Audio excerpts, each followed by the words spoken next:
여러분, 안녕하십니까? 오늘은 조금 무겁지만 반드시 생각해봐야 할 이야기를 나누려고 합니다. 죽음에 관한 이야기입니다. 죽음 이야기는 너무 우울한 거 아닙니까? 이렇게 말씀하실 수도 있습니다. 이것은 우울한 이야기가 아니라 오히려 희망의 이야기입니다. 진정으로 어떻게 살아야 하는지 알려주는 이야기입니다. 먼저 여러분께 질문 하나 드리겠습니다. 평생 동안 무엇을 모으셨습니까? 잠시 생각해 보십시오. 돈을 모으셨을 것입니다. 젊었을 때부터 열심히 일해서 저축하고 투자하고 재산을 모으셨을 것입니다. 집도 마련하셨을 것입니다. 처음에는 전세로 시작해서 나중에는 내 집을 갖게 되었을 것입니다. 어떤 분은 여러 채를 가지고 계실 수도 있습니다. 물건도 모으셨을 것입니다. 가구, 옷, 장신구, 그릇, 책, 사진. 평생 동안 하나씩 모은 것들이 집 안 가득할 것입니다. 추억도 모으셨을 것입니다. 결혼식 사진, 자식들 어렸을 때 사진, 여행 갔을 때 사진. 앨범이 몇 권이나 될 것입니다. 명예도 쌓으셨을 것입니다. 회사에서 인정받고, 사회에서 존경받고, 이웃에게 칭찬받는 삶을 사셨을 것입니다. 관계도 쌓으셨을 것입니다. 가족, 친구, 친척, 동료, 이웃. 평생 동안 맺은 인연들이 수없이 많을 것입니다. 맞습니까? 우리는 평생을 이렇게 살아왔습니다. 모으고 쌓고 모으고 쌓고. 그것이 인생이라고 생각했습니다. 더 많이 가질수록 성공한 인생이라고 생각했습니다. 젊었을 때는 그것이 당연했습니다. 일하고 돈 벌고 가족 부양하고 집 마련하고 자식 교육시키고 할 일이 너무 많았습니다. 그래서 정신없이 달려왔습니다. 나중에 은퇴하고 나서 여유롭게 살아야지. 이렇게 생각하며 달려왔습니다. 그런데 막상 은퇴하고 나니 어떻습니까? 생각했던 것과 다르지 않으셨나요? 지난달에 만난 한 할아버지의 이야기입니다. 그 할아버지는 대기업 임원을 하셨습니다. 평생 열심히 일하셨고 많은 돈을 버셨습니다. 집도 여러 채 가지고 계시고 예금도 많으시고 자식들도 다 성공했습니다. 누가 봐도 성공한 인생이었습니다. 그런데 은퇴하신 후 할아버지는 공허함을 느끼셨습니다. 내가 이렇게 많이 모았는데 왜 행복하지 않을까? 내가 이렇게 성공했는데 왜 마음이 허전할까? 그래서 저를 찾아오셨습니다. 스님, 저는 평생 최선을 다했습니다. 돈도 많이 벌었고 명예도 얻었습니다. 하지만 이제 와서 생각해보니 모든 것이 헛된 것 같습니다. 이게 무슨 의미가 있습니까? 저는 조심스럽게 물었습니다. 할아버지, 혹시 죽음에 대해 생각해 보신 적 있으십니까? 할아버지는 순간 굳어지셨습니다. 죽음이요? 아직 죽을 나이는 아닌데. 아닙니다. 죽음은 나이와 상관없이 언제든 올 수 있습니다. 그리고 죽음을 생각하는 것이 우울한 일이 아니라 오히려 삶의 의미를 찾는 일입니다. 할아버지는 잠시 침묵하셨습니다. 그리고 천천히 말씀하셨습니다. 사실 요즘 그런 생각을 많이 합니다. 친구들이 하나둘씩 떠나가니까요. 그럴 때마다 나도 언젠가는 하는 생각이 듭니다. 그런데 무섭습니다. 죽으면 어떻게 될까? 이 모든 것을 두고 가야 한다는 게 괜찮습니다. 그런 두려움 당연합니다. 누구나 죽음을 두려워합니다.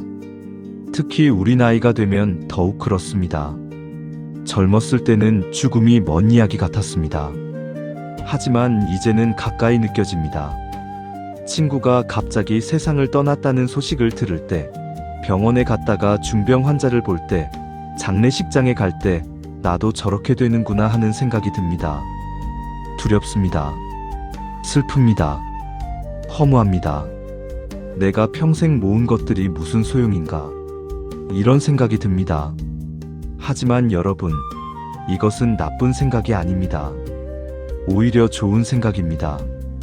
왜냐하면 이것이 진실을 직시하는 것이기 때문입니다. 부처님께서는 죽음에 대해 숨기지 않으셨습니다. 오히려 명확하게 말씀하셨습니다. 그리고 이렇게 가르쳐 주셨습니다. 먹을 것도, 돈도, 귀금속도, 어떠한 소유물도 죽을 때는 가져갈 수 없습니다. 너무나 명확한 말씀입니다. 아무것도 가져갈 수 없다는 것입니다. 평생 모은 돈, 가져갈 수 없습니다. 평생 모은 재산, 가져갈 수 없습니다. 아끼던 보석, 가져갈 수 없습니다. 사랑하던 물건들, 가져갈 수 없습니다. 생각해 보십시오. 당신이 가장 아끼는 물건이 무엇입니까? 어떤 분은 결혼 반지일 수도 있습니다. 평생 손가락에 끼고 계셨던 추억이 담긴 반지 말입니다. 어떤 분은 돌아가신 부모님께 물려받은 유품일 수도 있습니다. 어떤 분은 평생 모은 골동품이나 그림일 수도 있습니다. 그것들이 얼마나 소중합니까? 돈으로 따질 수 없는 가치가 있지 않습니까? 하지만 죽을 때는 그 소중한 것도 가져갈 수 없습니다. 손에서 놓아야 합니다. 영원히 이별해야 합니다. 제가 젊었을 때 한 장례식에 참석한 적이 있습니다. 돌아가신 분은 유명한 사업가였습니다. 큰 집에 사시고 비싼 차를 모으시고 귀한 그림들을 소장하고 계셨습니다. 그런데 돌아가실 때는 어떻게 되었습니까? 작은 관 하나에 누워 계셨습니다. 그 큰 집도, 그 비싼 차들도, 그 귀한 그림들도 모두 남겨두고 가셨습니다. 그때 저는 깊이 깨달았습니다. 아, 우리가 평생 모으는 것들이 정말 의미가 있는 것일까? 물론 이렇게 말씀하실 수 있습니다. 그래도 자식들에게 물려줄 수 있지 않습니까? 맞습니다. 재산은 자식에게 물려줄 수 있습니다. 하지만 그것이 정말 자식을 위한 것일까요? 제가 아는 한 가족의 이야기입니다. 부모님이 돌아가시면서 큰 재산을 남기셨습니다. 그런데 그 재산 때문에 형제들이 싸웠습니다. 내가 더 많이 받아야 해. 나는 부모님을 더 잘 모셨어. 법정 싸움까지 갔습니다. 평생 우애 좋게 지냈던 형제가 원수가 되었습니다. 부모님이 남긴 재산이 축복이 아니라 저주가 된 것입니다. 이것이 현실입니다. 우리가 평생 모은 것들이 때로는 자식들에게 화근이 됩니다. 그렇다면 우리는 왜 평생을 그렇게 모으며 살아왔을까요? 그것밖에 몰랐기 때문입니다. 이 사회가 그렇게 가르쳤기 때문입니다. 많이 가져라. 많이 모아라. 그것이 성공이다. 이렇게 배웠기 때문입니다. 하지만 부처님께서는 다른 것을 가르쳐 주셨습니다. 진정으로 중요한 것이 무엇인지 가르쳐 주셨습니다. 오늘 이 시간 여러분께 이 말씀을 드리고 싶습니다. 당신이 평생 모은 것들이 무의미한 것은 아닙니다. 그것들 덕분에 당신은 살아왔고, 가족을 부양했고, 인생을 누렸습니다. 하지만 그것이 전부는 아닙니다. 진정으로 중요한 것은 따로 있습니다. 죽을 때 가져갈 수 있는 것은 따로 있습니다. 그것이 무엇인지 함께 알아봅시다. 부처님께서는 이렇게 말씀하셨습니다. 당신의 하인도, 종업원도, 추종자도, 당신의 영향 아래에 있는 사람들도 죽을 때는 누구 하나 데려갈 수 없습니다. 재산뿐만이 아닙니다. 사람도 가져갈 수 없습니다. 아무리 사랑하는 사람이라도, 아무리 가까운 사람이라도 죽을 때는 혼자 갑니다. 이것이 죽음의 진실입니다. 혼자 왔다가 혼자 갑니다. 아무도 동행할 수 없습니다. 힘드시죠? 이 진실이 가슴 아프시죠? 괜찮습니다. 누구나 그렇습니다. 저도 처음 이 진리를 들었을 때 가슴이 아팠습니다. 지난주에 만난 한 할머니의 이야기입니다. 그 할머니는 남편분을 최근에 잃으셨습니다. 60년을 함께 사셨습니다. 아침에 일어나면 남편이 있었고, 밥을 먹을 때도 남편이 있었고, 잠들 때도 남편이 옆에 있었습니다. 60년 동안 한 번도 떨어진 적이 없었습니다. 그런데 남편이 갑자기 세상을 떠나셨습니다. 할머니는 너무 슬퍼하셨습니다. 스님, 저는 남편 없이 어떻게 살아요? 평생을 함께 살았는데 이제 혼자 남았어요.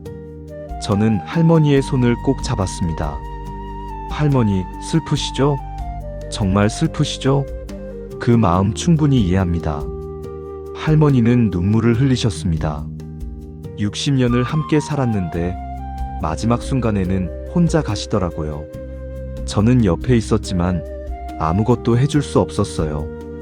그냥 손만 잡고 있을 수밖에 없었어요. 네, 그렇습니다. 죽음 앞에서 우리는 무력합니다. 아무리 사랑해도 함께 갈 수 없습니다. 너무 외로워 보였어요. 혼자 가시는 게. 하지만 할머니, 남편분은 혼자가 아니었습니다. 할머니는 놀라며 저를 보셨습니다. 무슨 말씀이세요? 남편분은 할머니와 함께 쌓은 60년의 사랑을 가지고 가셨습니다. 그것은 죽어서도 사라지지 않습니다. 할머니는 잠시 멈칫하셨습니다. 그리고 천천히 고개를 끄덕이셨습니다.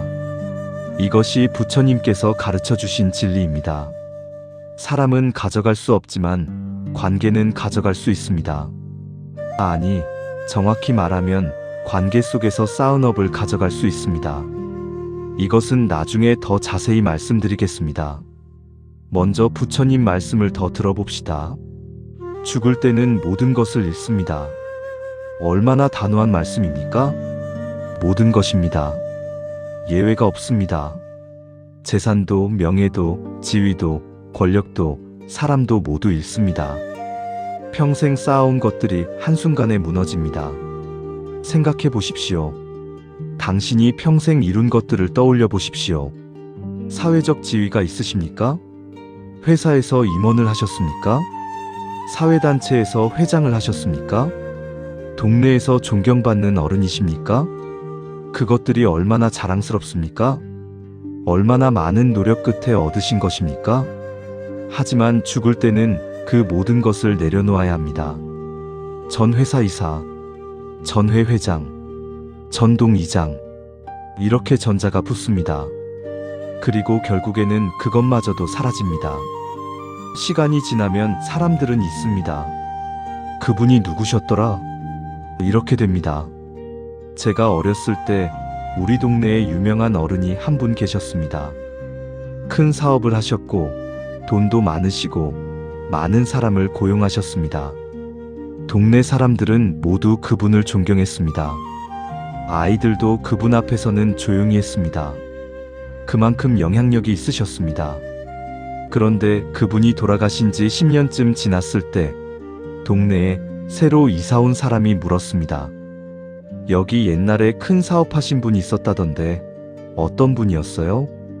동네 사람들은 대답했습니다. 아, 그분요? 글쎄요, 잘 기억이 안 나네요. 10년 만에 잊혀진 것입니다. 그렇게 유명했던 분이, 그렇게 많은 사람을 거느렸던 분이 10년 만에 사람들 기억에서 사라진 것입니다. 이것이 현실입니다.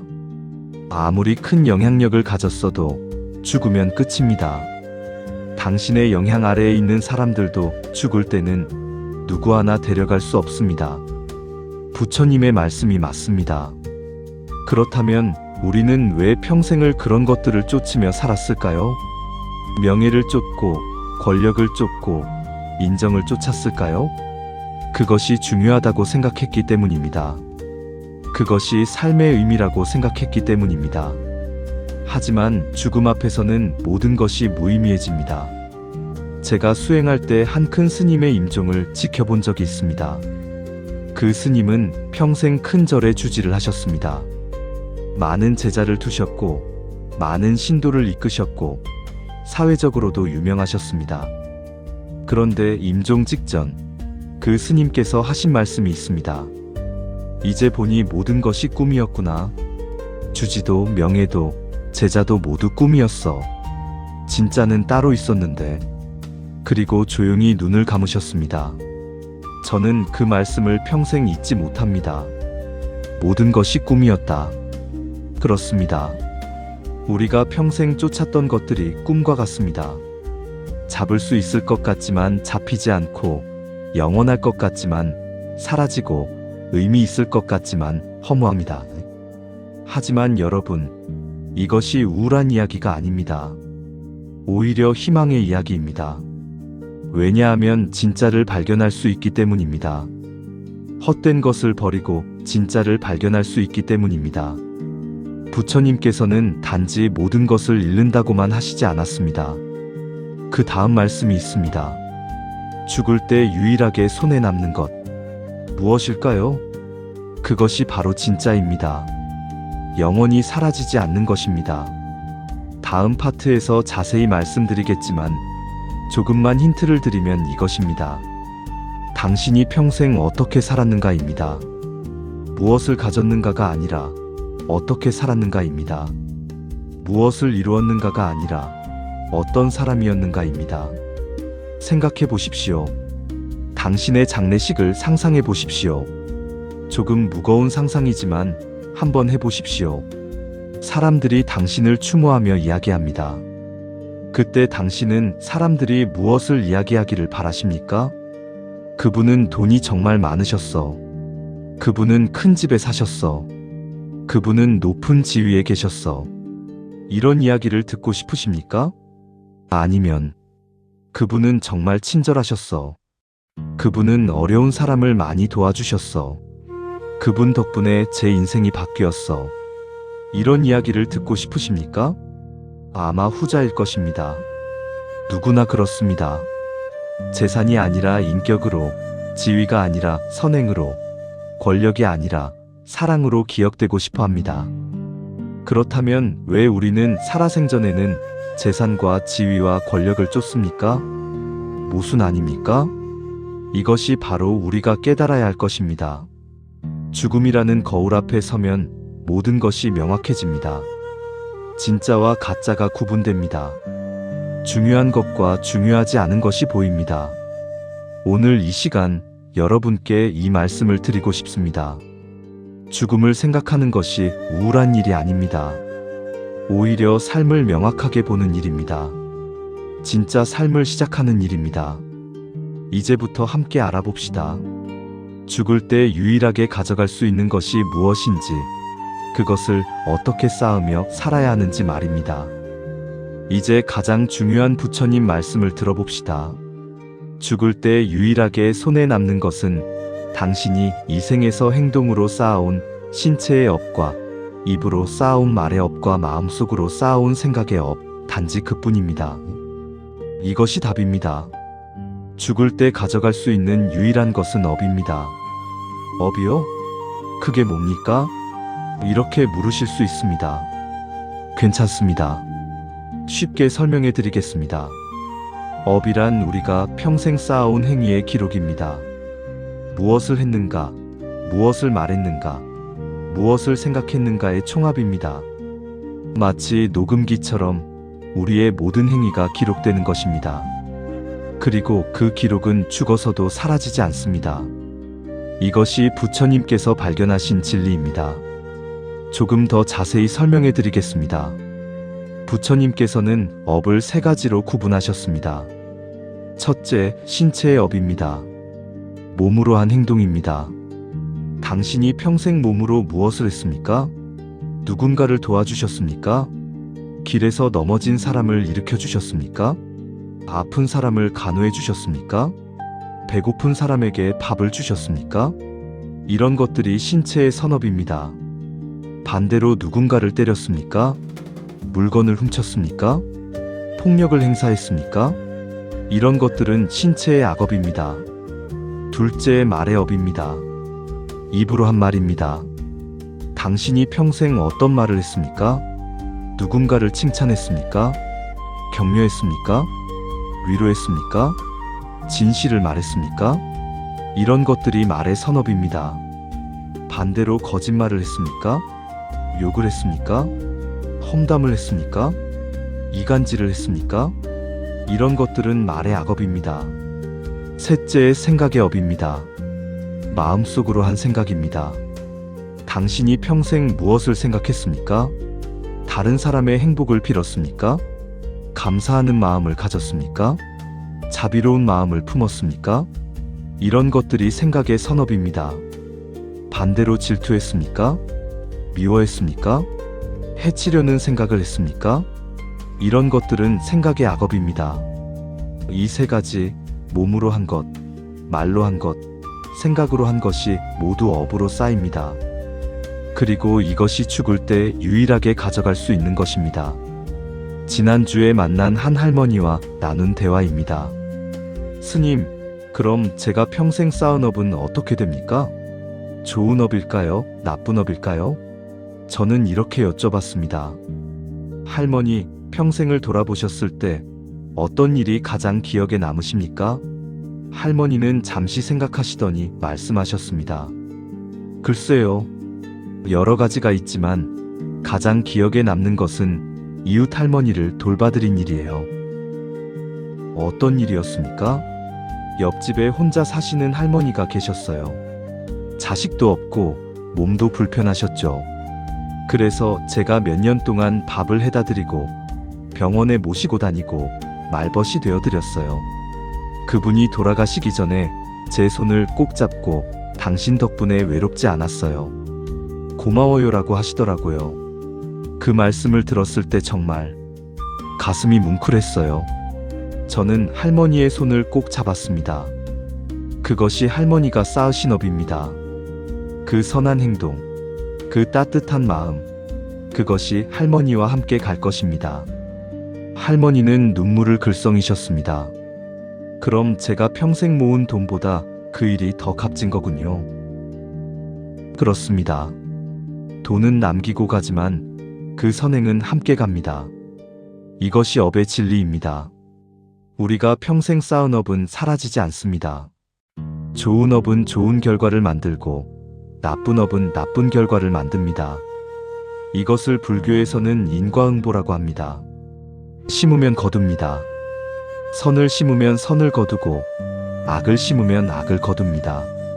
언제 거둡니까? 이 생에서 거둘 수도 있고 다음 생에서 거둘 수도 있습니다. 시간이 걸릴 수도 있지만 반드시 거둡니다. 이것이 우주의 법칙입니다. 제가 어렸을 때 우리 동네에 두 분의 어른이 계셨습니다. 한 분은 부자였지만 인색했습니다. 돈은 많았지만 이웃을 돕지 않았고 어려운 사람을 외면했습니다. 내 돈인데 내가 왜 남주나? 이것이 그분의 생각이었습니다. 다른 한 분은 가난했지만 후했습니다. 돈은 없었지만 이웃을 도왔고 어려운 사람을 챙겼습니다. 조금밖에 없지만 나눴으면 되지. 이것이 그분의 생각이었습니다. 세월이 흘러 두 분 모두 세상을 떠나셨습니다. 그런데 신기한 일이 있었습니다. 부자였던 분의 장례식에는 사람이 별로 오지 않았습니다. 가족들도 재산 싸움을 했습니다. 반면 가난했던 분의 장례식에는 동네 사람들이 다 왔습니다. 모두 눈물을 흘리며 그분을 추모했습니다. 그분은 정말 좋은 분이셨어. 그분 덕분에 제가 어려울 때 도움을 많이 받았어요. 이런 말들을 했습니다. 그분의 자식들은 비록 재산은 물려받지 못했지만 아버지의 훌륭한 인격을 물려받았습니다. 그리고 동네 사람들의 존경을 받았습니다. 어느 쪽이 더 복된 삶일까요? 당연히 후자입니다. 재산은 남기고 가지만 업은 함께 갑니다. 그리고 그 업이 다음 생을 결정합니다. 스님, 다음 생이 정말 있습니까? 이렇게 물으실 수 있습니다. 저는 이렇게 대답합니다. 있다고 믿든 없다고 믿든 중요한 것은 지금 어떻게 사느냐입니다. 만약 다음 생이 있다면 좋은 업을 쌓아야 좋은 곳에 태어날 것입니다. 만약 다음 생이 없다면 좋은 업을 쌓으면 지금 이 삶이 행복할 것입니다. 어느 쪽이든 손해볼 것이 없습니다. 좋은 업을 쌓는 것이 유익합니다. 그렇다면 우리는 어떤 업을 쌓아야 할까요? 부처님께서는 명확하게 가르쳐 주셨습니다. 몸으로는 선행을 하라. 남을 돕고 생명을 아끼고 정직하게 살라. 말로는 선한 말을 하라. 칭찬하고 격려하고 진실을 말하라. 마음으로는 선한 생각을 하라. 자비를 품고 감사하고 사랑하라. 이렇게 살면 좋은 업이 쌓입니다. 그리고 그 업은 영원히 사라지지 않습니다. 죽어서도 함께 갑니다. 제가 수행하면서 깨달은 것이 있습니다. 업은 눈에 보이지 않지만 실제합니다. 마치 공기처럼 보이지 않지만 존재합니다. 우리가 숨 쉬는 것처럼 확실합니다.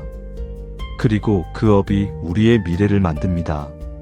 지금 이 순간 당신이 무엇을 하고, 무엇을 말하고, 무엇을 생각하느냐가 미래를 결정합니다. 오늘 당신이 누군가를 도우면 그것이 업으로 쌓입니다. 오늘 당신이 누군가를 칭찬하면 그것이 업으로 쌓입니다. 오늘 당신이 감사하는 마음을 가지면 그것이 업으로 쌓입니다. 하나하나가 모두 기록됩니다. 그리고 그 기록이 당신의 미래를 만듭니다. 생각해 보십시오. 당신이 오늘 하루 동안 쌓은 업은 무엇입니까? 선업입니까? 악업입니까? 오늘 누군가에게 친절했습니까? 오늘 좋은 말을 했습니까? 오늘 감사하는 마음을 가졌습니까? 그렇다면 축하드립니다. 당신은 오늘 좋은 업을 쌓으셨습니다.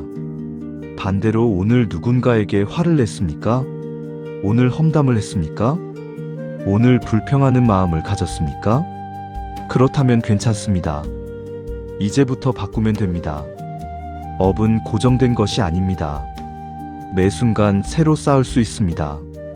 과거의 나쁜 업을 후회만 할 것이 아니라 지금부터 좋은 업을 쌓으면 됩니다. 부처님께서는 이렇게 말씀하셨습니다. 과거는 이미 지나갔다. 중요한 것은 지금이다. 지금 무엇을 하느냐가 미래를 결정한다. 오늘 이 시간 여러분께 이 말씀을 드리고 싶습니다. 당신이 죽을 때 가져갈 수 있는 것은 오직 업뿐입니다. 재산도 명예도 지위도 남기고 가지만 업은 함께 갑니다. 그러니 지금부터 좋은 업을 쌓으십시오. 몸으로 선행을 하고 입으로 선한 말을 하고 마음으로 선한 생각을 하십시오. 그것이 당신이 죽을 때 가져갈 유일한 재산입니다. 함께 쌓아봅시다. 오늘부터 지금 이 순간부터 좋은 업을 쌓아봅시다. 우리는 지금까지 죽음과 업에 대해 이야기했습니다. 조금 무거운 주제였을 수 있습니다. 하지만 이제부터는 희망의 이야기를 하려고 합니다. 왜 지금 이 순간이 중요한지, 어떻게 살아야 하는지에 대한 이야기입니다.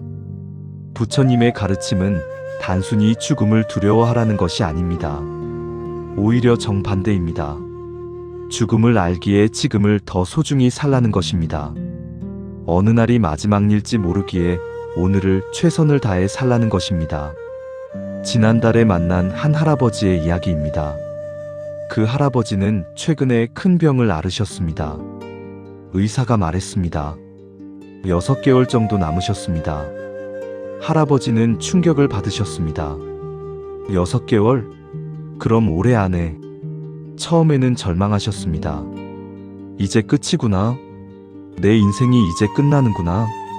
하지만 며칠 후 할아버지는 생각을 바꾸셨습니다. 6개월이 남았다는 것은 아직 6개월이 있다는 뜻이다. 그리고 할아버지는 그 6개월을 아주 다르게 사셨습니다. 평소에 미뤄두었던 일들을 하셨습니다. 자식들에게 하지 못했던 말들을 하셨습니다. 사랑한다. 고맙다. 자랑스럽다. 평생 하지 못했던 말들을 하셨습니다. 친구들을 만나서 화해하셨습니다. 옛날에 다툰 일, 서운했던 일들을 털어놓고 용서를 구하셨습니다. 이웃들에게 선행을 하셨습니다. 어려운 사람을 도왔고, 기부를 하셨고, 봉사를 하셨습니다. 그렇게 6개월을 보내셨습니다. 그리고 신기한 일이 일어났습니다. 6개월이 지났는데도 할아버지는 살아계셨습니다. 병원에 가서 검사를 받았더니 의사가 놀라며 말했습니다. 기적입니다. 암이 거의 사라졌어요. 할아버지는 제게 오셔서 말씀하셨습니다. 스님, 저는 죽을 뻔했다가 살아났어요. 그런데 이상한 일이 있어요. 죽을 것 같았던 그 6개월이 제 인생에서 가장 행복한 시간이었어요. 왜 그렇게 생각하십니까? 처음으로 진짜 삶을 살았기 때문이에요. 평생 내일을 위해 살았는데 그 6개월은 오늘을 위해 살았어요. 평생 돈을 위해 살았는데 그 6개월은 사람을 위해 살았어요. 평생 받으려고 했는데 그 6개월은 주려고 했어요. 그랬더니 정말 행복하더라고요. 이것이 바로 부처님께서 가르쳐 주시려는 것입니다. 죽음을 의식하면 삶이 달라집니다. 오늘이 마지막일 수 있다는 것을 알면 오늘을 소중히 살게 됩니다. 미루지 않게 됩니다. 후회하지 않게 됩니다. 최선을 다하게 됩니다. 생각해 보십시오. 만약 오늘이 당신의 마지막 날이라면 무엇을 하시겠습니까? 누구에게 전화하시겠습니까? 무슨 말을 하시겠습니까? 어떻게 하루를 보내시겠습니까? 아마 평소와는 다르게 보내실 것입니다. 더 사랑하는 사람들에게 시간을 쓸 것입니다. 더 중요한 일에 집중할 것입니다. 더 감사하는 마음을 가질 것입니다. 그렇다면 왜 오늘을 그렇게 살지 않습니까? 아직 시간이 있으니까. 이렇게 생각하기 때문입니다. 내일 하면 돼. 나중에 하면 돼. 이렇게 미루기 때문입니다. 하지만 내일이 온다는 보장이 있습니까? 없습니다. 우리는 모릅니다. 내일 아침에 눈을 뜰 수 있을지 없을지 모릅니다. 그러니 오늘이 중요합니다. 지금 이 순간이 중요합니다. 부처님께서는 이렇게 말씀하셨습니다. 과거에 연연하지 말고 미래를 걱정하지 말라. 오직 현재에 충실하라. 과거는 이미 지나갔습니다. 아무리 후회해도 바꿀 수 없습니다. 미래는 아직 오지 않았습니다. 아무리 걱정해도 알 수 없습니다. 오직 지금만이 우리 것입니다. 지금 이 순간만이 우리가 할 수 있는 시간입니다. 그러니 지금 최선을 다해야 합니다. 지금 사랑해야 합니다. 지금 감사해야 합니다. 지금 선행을 해야 합니다. 제가 수행할 때 스승님께서 이런 말씀을 하셨습니다. 매일 아침 일어나면 이렇게 생각해라. 오늘이 내 인생의 마지막 날이다. 그렇게 생각하고 하루를 살아라. 처음에는 이상하게 느껴졌습니다. 매일 그렇게 생각하면 우울하지 않나요? 스승님께서는 웃으시며 말씀하셨습니다. 아니다. 오히려 더 기쁘고 감사하게 된다. 해보면 안다. 저는 그 말씀을 따라 해보았습니다. 매일 아침 눈을 뜨면 이렇게 생각했습니다. 오늘이 내 인생의 마지막 날이다. 그렇게 생각하니 모든 것이 달라 보였습니다. 평소에는 당연하게 여겼던 것들이 감사하게 느껴졌습니다. 오늘도 눈을 뜰 수 있구나. 감사해. 오늘도 걸을 수 있구나. 감사해. 오늘도 밥을 먹을 수 있구나. 감사해. 또한 미루던 일들을 바로 했습니다. 오늘이 마지막이니까 지금 해야지. 사람들에게도 더 친절하게 대했습니다. 오늘이 마지막이니까 좋은 말을 하자. 그렇게 하루하루를 살았습니다. 그랬더니 정말 삶이 달라졌습니다. 더 기쁘고 더 감사하고 더 평화로웠습니다. 그리고 깨달았습니다. 아, 이것이 진짜 사는 것이구나. 여러분도 해보십시오. 오늘 아침 눈을 뜨면서 이렇게 생각해 보십시오. 오늘이 내 인생의 마지막 날이다. 그리고 하루를 보내십시오. 그러면 모든 것이 달라질 것입니다. 당연한 것이 감사하게 느껴질 것입니다. 미루던 일을 바로 하게 될 것입니다. 사랑하는 사람에게 더 좋은 말을 하게 될 것입니다. 그리고 저녁에 잠들 때 이렇게 생각할 것입니다. 오늘 하루 후회 없이 살았다. 이것이 바로 좋은 업을 쌓는 것입니다. 매 순간 최선을 다하는 것, 매 순간 감사하는 것, 매 순간 사랑하는 것, 이것이 좋은 업입니다. 그리고 이 좋은 업이 쌓이고 쌓이면 당신의 인생이 달라집니다.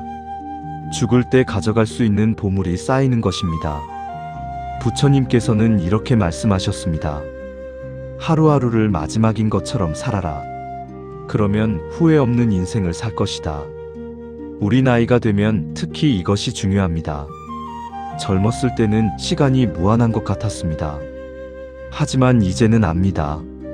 시간이 유한하다는 것을, 언젠가는 끝이 온다는 것을 압니다. 그러니 더욱 소중히 살아야 합니다.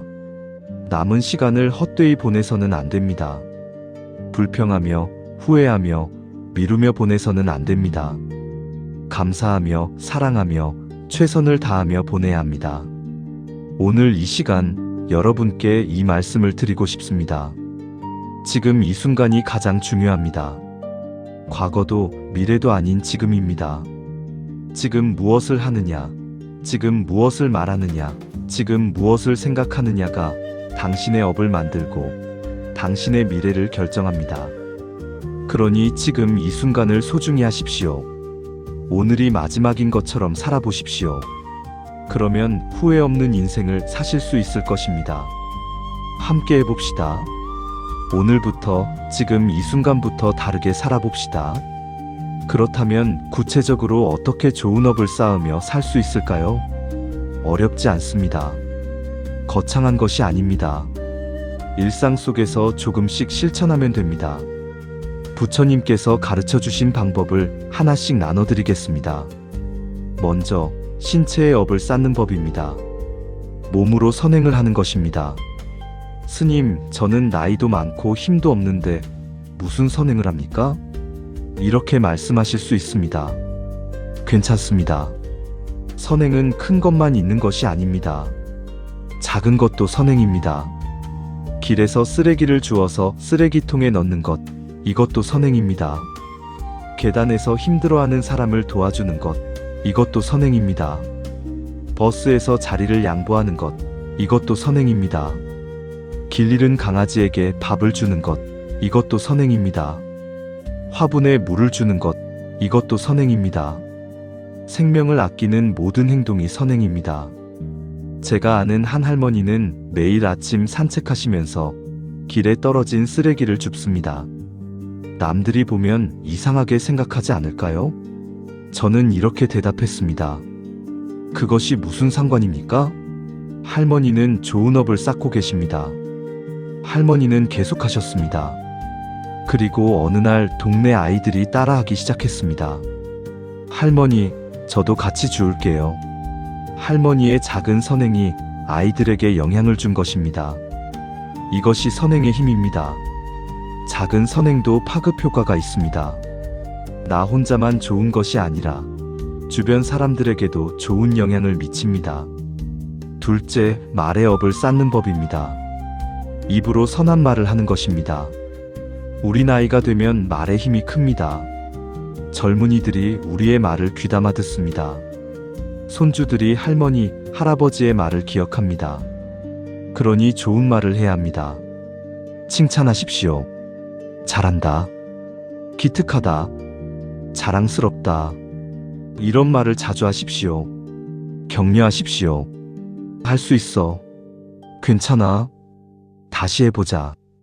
이런 말로 용기를 주십시오. 감사하십시오. 고맙다. 덕분이야. 감사합니다. 이런 말을 아끼지 마십시오. 반대로 하지 말아야 할 말도 있습니다. 욕설, 험담, 거짓말, 이간질. 이런 말들은 악업을 쌓습니다. 지난주에 만난 한 할아버지는 이런 다짐을 하셨습니다. 스님, 저는 오늘부터 하루에 3번씩 칭찬하기로 했습니다. 좋은 결심입니다. 누구를 칭찬하실 겁니까? 아침에는 아내를, 점심에는 만나는 사람을, 저녁에는 손주를 칭찬하겠습니다. 훌륭합니다. 그러면 할아버지의 입에서 하루에 3번씩 좋은 업이 쌓입니다. 할아버지는 실천하셨습니다. 그리고 한 달 후 저를 찾아오셔서 말씀하셨습니다. 스님, 신기한 일이 있어요. 제가 칭찬을 하니까 집안 분위기가 좋아졌어요. 아내도 웃고 손주도 좋아하고 제 기분도 좋아요. 그렇습니다. 좋은 말은 나에게도 남에게도 좋습니다.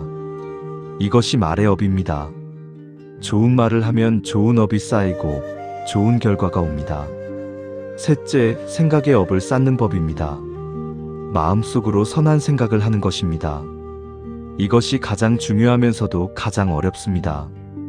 왜냐하면 생각은 숨길 수 있기 때문입니다. 행동은 남들이 보지만 생각은 나만 압니다. 하지만 부처님께서는 생각도 업이 된다고 하셨습니다. 생각도 기록된다고 하셨습니다. 그러니 생각을 조심해야 합니다. 질투하는 생각, 미워하는 생각, 해치려는 생각, 이런 생각들은 악업을 쌓습니다.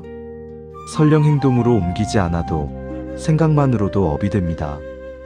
반대로 자비로운 생각, 감사하는 생각, 축복하는 생각, 이런 생각들은 선업을 쌓습니다.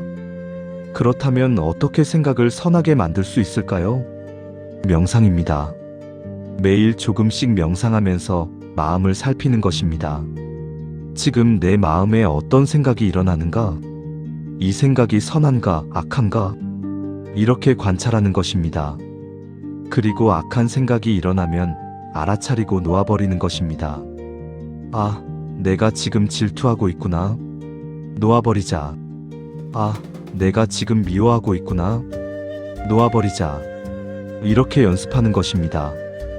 반대로 선한 생각이 일어나면 키우는 것입니다. 감사한 일이 뭐가 있을까? 누구에게 축복을 보낼까? 어떻게 하면 남을 도울 수 있을까? 이렇게 의도적으로 선한 생각을 키우는 것입니다. 제가 수행할 때 스승님께서 이런 수행법을 가르쳐 주셨습니다. 매일 자기 전에 하루를 돌아보는 것입니다. 오늘 나는 어떤 행동을 했는가? 오늘 나는 어떤 말을 했는가? 오늘 나는 어떤 생각을 했는가? 이렇게 돌아보면서 반성하는 것입니다. 좋은 업을 쌓았으면 기뻐하고 나쁜 업을 쌓았으면 참회하는 것입니다. 그리고 내일은 더 나아지겠다고 다짐하는 것입니다. 이것을 매일 하면 점점 나아집니다. 한 달 후에는 한 달 전의 나와 다르고 1년 후에는 완전히 다른 사람이 됩니다. 넷째, 매 순간 알아차리는 것입니다. 좋은 업을 쌓는 가장 중요한 비결은 알아차림입니다. 지금 내가 무엇을 하고 있는가? 지금 내가 무엇을 말하고 있는가? 지금 내가 무엇을 생각하고 있는가? 이것을 계속 알아차리는 것입니다. 알아차리지 못하면 습관대로 살게 됩니다. 좋은 습관이면 다행이지만 나쁜 습관이면 문제입니다. 하지만 알아차리면 선택할 수 있습니다. 이것은 좋은 행동이 아니구나. 멈추자. 이것은 나쁜 말이구나. 바꾸자. 이것은 악한 생각이구나. 놓아버리자. 이렇게 선택할 수 있습니다. 제가 아는 한 할머니는 손목에 염주를 차고 다니십니다. 그리고 뭔가 하기 전에 그 염주를 한번 만져보신다고 합니다. 그것이 신호가 되어서 알아차리게 된다고 합니다. 지금 내가 하려는 것이 좋은 업인가, 나쁜 업인가? 이렇게 잠깐 생각하게 된다고 합니다. 그러면 나쁜 행동을 멈출 수 있고 좋은 행동을 선택할 수 있다고 합니다. 이런 작은 장치들이 도움이 됩니다. 다섯째, 매일 조금씩 실천하는 것입니다. 좋은 업을 쌓는다고 해서 거창한 것을 할 필요는 없습니다. 매일 조금씩 하면 됩니다. 하루에 선행 하나, 하루에 좋은 말 하나, 하루에 선한 생각 하나, 이것만 해도 1년이면 365개의 좋은 업이 쌓입니다. 10년이면 3650개입니다. 작은 것이 모이면 큰 것이 됩니다. 부처님께서는 이렇게 말씀하셨습니다. 큰 강물도 작은 물방울이 모여서 만들어진다. 큰 공덕도 작은 선행이 모여서 만들어진다. 그러니 작다고 무시하지 마십시오. 오늘 작은 선행 하나가 내일의 큰 복이 됩니다. 제가 제안하는 실천 방법이 있습니다. 하루 한 가지 좋은 업 쌓기입니다. 매일 아침 다짐하십시오. 오늘 나는 최소한 한 가지 좋은 업을 쌓겠다. 그리고 실천하십시오. 길에서 쓰레기 줍기, 누군가에게 칭찬하기, 감사하는 마음 갖기, 뭐든 좋습니다. 하루에 하나만 하십시오. 그리고 저녁에 자기 전에 확인하십시오. 오늘 나는 무엇을 했는가? 했으면 스스로를 칭찬하십시오. 잘했다. 오늘도 좋은 업을 쌓았다. 못했으면 내일 하겠다고 다짐하십시오. 이것을 매일 반복하십시오. 처음에는 어색할 수 있습니다. 하지만 한 달쯤 지나면 습관이 됩니다. 습관이 되면 자연스럽게 됩니다. 의식하지 않아도 좋은 업을 쌓게 됩니다. 그리고 1년쯤 지나면 당신은 완전히 다른 사람이 되어 있을 것입니다. 더 친절하고, 더 감사하고, 더 평화로운 사람이 되어 있을 것입니다. 그리고 그 좋은 업들이 당신과 함께 갈 것입니다. 죽을 때 가져갈 수 있는 유일한 재산으로 말입니다. 오늘 이 긴 시간을 함께 해주셔서 감사합니다. 우리는 함께 중요한 진리를 배웠습니다. 죽을 때 재산도 명예도 사람도 가져갈 수 없지만 업은 함께 간다는 것을 배웠습니다. 그리고 그 업을 어떻게 쌓으며 살아야 하는지 배웠습니다. 이제 실천할 차례입니다. 오늘부터 시작하십시오. 지금 이 순간부터 다르게 살아보십시오. 매 순간 알아차리고, 매 순간 선택하고, 매 순간 좋은 업을 쌓으며 사십시오. 그러면 당신의 남은 인생이 달라질 것입니다. 그리고 죽을 때 당신은 후회 없이 갈 수 있을 것입니다. 나는 최선을 다해 살았다. 나는 좋은 업을 쌓았다. 나는 사랑하며 살았다. 이렇게 말하며 평화롭게 갈 수 있을 것입니다. 부처님의 자비가 여러분과 함께 하시기를 기원합니다. 여러분 모두가 좋은 업을 쌓으며 사시기를 기원합니다. 여러분의 남은 생이 축복으로 가득하기를 기원합니다. 고맙습니다. 나무아미타불 관세음보살